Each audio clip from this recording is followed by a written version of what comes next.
Hej ljudi, pozdrav svima. Bila sam danas u Kauflandu i u Lidlu, pa ću vam pokazati što sam sve uzela. Nekako nisam uzimala previše stvari, nije mi danas bio neki dan općenito cijeli dan, tako da sam samo onako ušla da odradim reda radi te dućane.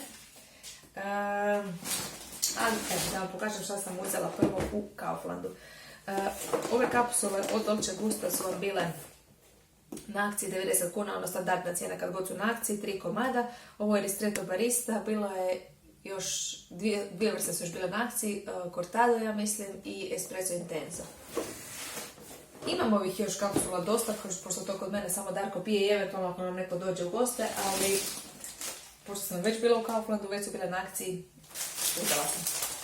Sad sam vidna definitivno neko vrijeme. Uzela sam i ove njihove tortilje. Čini mi se da su jednake kao i ove iz Lidla, u smislu jednake veličine i sve. A obično ne uzimam te njihove tortilje, ali ajde. Obično u stvari rijetko idem u Kaufland, ali dobar je dućan, nemam ništa protiv njega, nego eto, nije mi nekako ko na nogu. A je, uvijek mi je blizu tamo Lidla u kojeg inače idem standardno, nego evo, nemam uopće naviku. Uvijek imam tu kombinaciju najčešće Plodine i Lidl, a možda u stvari Kaufland još bolje i zanimljiviji dućan od Plodina. Ali da se može jako puno izgubiti vremena, tamo može jer je jako velik. Ove neke čarape su bile na akciji, u stvari sam po njih išla, onda sam sve ovo drugo isto kupila.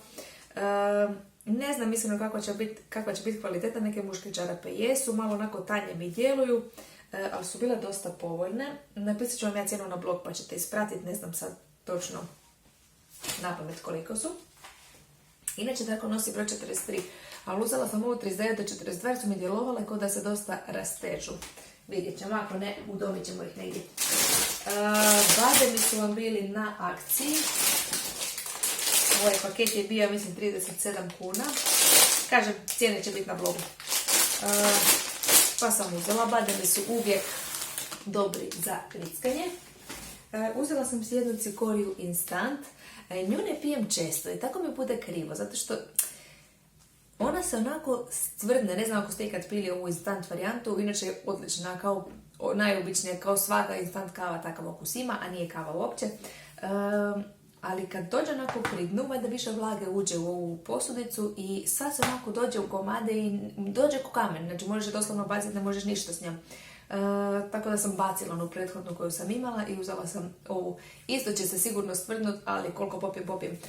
Ne pijem svaki dan, zato što pijem obično 2 cikorije popijemo na poslu i nemam nekakvu naviku, niti potrebu popodne praviti, ali vikendom mi je to gušt, jednako zgodno mi je. Ali uzela sam jer volim popiti s vremena na vrijeme. Ujutro pijem, ako pijem onu cikoriju koja se kuha kao turska kava, onda je pijem bez mlijeka. U ovu ipak dodam mrvicu mlijeka ili mrvicu mlijeka od indijskih oračića koje pravim. Mogla bi sad napraviti bademo mlijeko, imam dosta badema. Ajde, razmislit ću o tome. I ovaj kefir je bio Dukatov na akciji, odlična cijena, 13 kuna za današnje pojmove, odlična cijena, pa sam uzela 2. I to je sve što sam uzela iz Kauflanda. Lažem, umjesto ovih, osim ovih čarapa, u stvari sam išla i po ovo. Po te bademe, a kasnije sam onda vidjela i sve ove druge stvari koje sam uzela. Ajmo sada u Lidl. Lidl, ovi krompiri, nekakav užasan izbor je bio tih krompirani. Ove sam kao probrala, ali skroz onako slabo i malo. Općenito povrća, ali bila sam popodne što onda je slučaj jer bude manje, puno manji izbor tih baš svježih proizvoda. Ali opskrbila sam se sa tortiljama. Jako su mi fine. Sa smokićima. Sa čipsom. Ajde, samo pokažem ove gluposti pa onda idemo dalje. Uzela sam i 2 ova meda. Jedan mi je mama rekla da uzmem njoj, pa sam onda uzela jedan i sebi. Sad znam što ćete mi svi reći u komentarima, ne moram ne gledati, već ću vidjeti, nemoj vam sam da uzima taj med, uzmi na tržnici. Da, slažem se. Uzmem med na tržnici, stavljam ga u čaj, stavljam ga ovako kad jedemo na žlicu, šta god, kad jedemo u palačinkama, sve. Ali kad pravim kekse, kolače, mafine, takve stvari, ako ste primijetili, uopće ne kupujem bijeli šećer, baš ono uopće. Znači sve radim ili sa medom, ili sa šećerom od kokosovog cvijeta. I onda mi je ovaj med stvarno povoljan i ok mi je. Kad ga stavim u takve nekakve kolačiće, keksiće, dobar mi je, onako se ispeče, znači da se, hajmo reći, njegovo pravo svojstvo meda i izgubi zato što ide u rednu. Razumijete me? Da li me razumijete? Ja se nadam da se razumijemo. Znači med koji ovako jedemo bez da se termički obrađuje, kupujem i pazim koji je. A ovaj med koji ću koristiti kao saslađivač samo i koji će ići na 200 stupnjeva u rednu i neće ostati nikakvo svojstvo zdravo od njega, vjerujte mi, koristim ovaj. Mrkve. Prošli tjedan sam zaboravila, onda mi je naravno trebalo više mrkva nego što. Ali inače uvijek kupujem te mrkve i uvijek ih imam po frižideru, tako da više ne znam šta ću s njima. Ali to je tako, preskočiš jedno. Uzela sam i ovaj tekući jogurt u slučaju da se Darku ne svidi kefir, jer on onako za kefir je delikatan. Ne voli baš. 2 svježa mlijeka, jaja nisam uzimala, imam ih puno. Sjećate se, zadnji put sam uzela onaj veliki paket.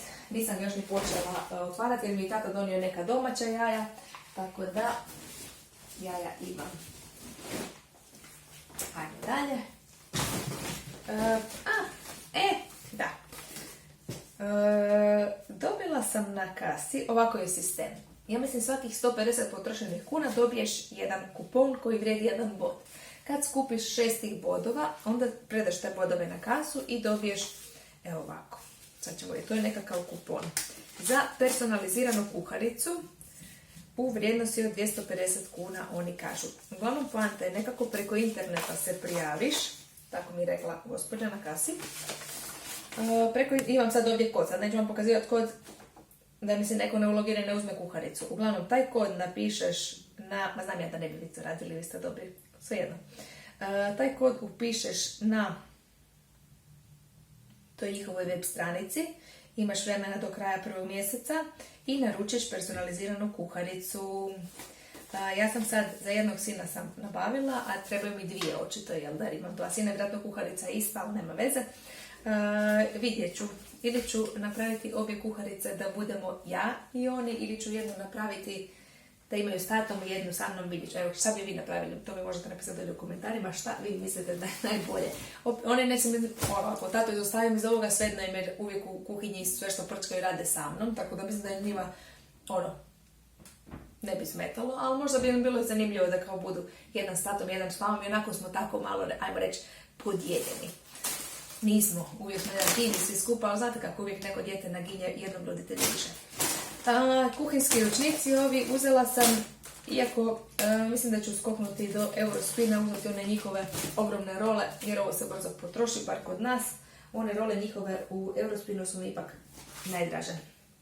Jednu majonezu, većinom, uglavnom, samo Darko kod nas stavlja u tost.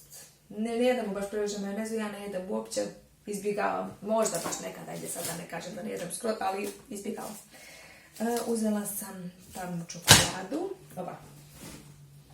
uzela sam još jednu, uzela sam i ovu tamnu čokoladu i još jednu sam uzela, ali naći ćemo, ajde, ne znam, sad ne vidim je dio ovako.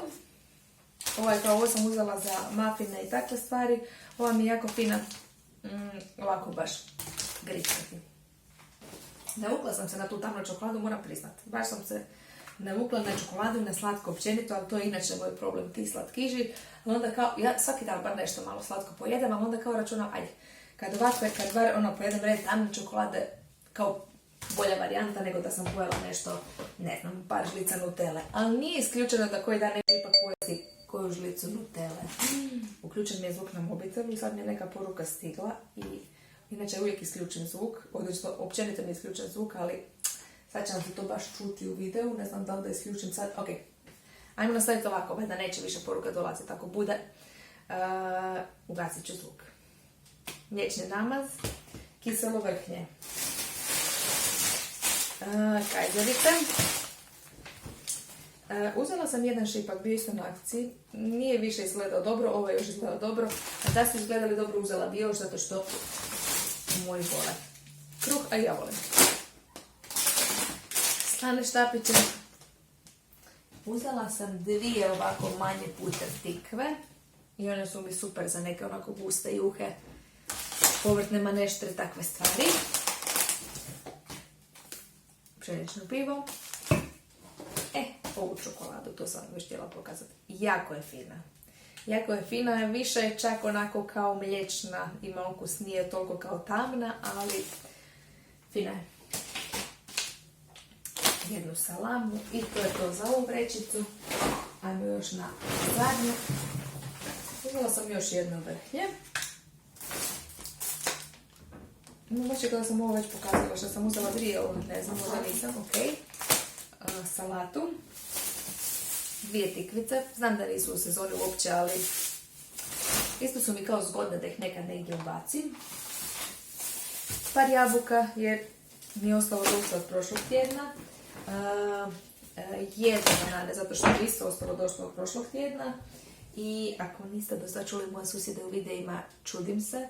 Obično uvijek vole lupati, vući stolice, stolove, takve stvari, baš kad ja snimam. Naročito kad snimam ASMR videe, moji gledatelji koji tamo gledaju već to znaju.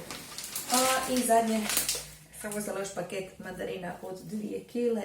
I to je, ljudi, sve za ovaj video. Da. Eto, to bi bilo sve za ovaj današnji video. Nadam se da ste uživali i vidimo se u idućem. Pozdrav!